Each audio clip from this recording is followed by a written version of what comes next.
Hello বন্ধুরা, সবাই কেমন আছো? আমি আজকে চিকেন বানানোর রেসিপি নিয়ে চলে এসেছি। দেশি মুরগির লাল লাল ঝোল। তো প্রচুর গরম তো বন্ধু, তাই যেন মুখটুক কেমন হয়ে গেছে ঘেমে।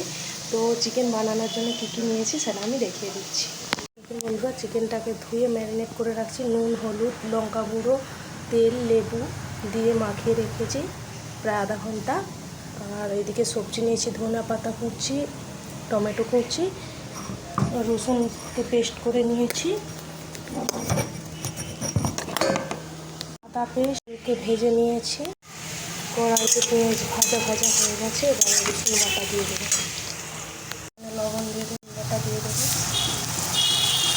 মশলাটাকে কষিয়ে নেবো রসুনটা দিয়ে। রসুনটা ভাজা ভাজা হয়ে গেছে, এবারে আদা বাটা দিয়ে দেবো। আদাটাকে ভালো করে এবারে মশলাটাকে ভালো করে কষিয়ে নিচ্ছি। আদাটা একটু লাড়া হয়ে গেছে, বেশি লাড়বে না, শুকিয়ে হয়ে যাবে। এবার দিয়ে দেবো টমেটোটা দিয়ে পরে হালকা লবণ দিয়ে দেবো।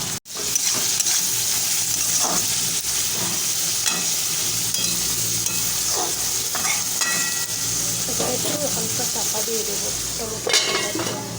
সামান্য উপকরণ দিয়ে রান্না করবো, হলুদ গুঁড়ো, লঙ্কা গুঁড়ো। এবারে মশলাটা নেড়ে পরিমাণে জল দিয়ে দেবো মশলাটা, তারপর ভালো করে কষিয়ে নেবো। দেখো মশলাটা কষানো হয়ে গেছে, তেল ছেড়ে গেছে। এবারে ম্যারিনেট করে রাখা চিকেনটা দিয়ে দেবো।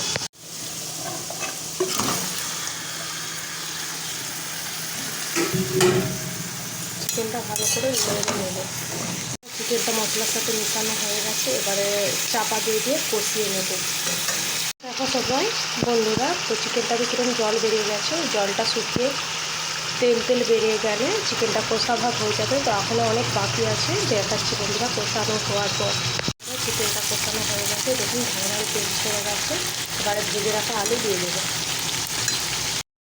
আলু দিয়ে ফুলিয়ে জল ঢেলে বন্ধুরা, দেশি মুরগিতে আমি জল ঢেলে দিয়েছি। কষানোর পরে যে খুঁটটা লেগে গেছে, একটু চাপা দিয়ে ফুটিয়ে নেব। কিরম তেল ছাড়ছে দেখছেন, লাল লাল মুরগির ঝোল দেশি মুরগির। দেখো বন্ধুরা, রেডি হয়ে গেছে।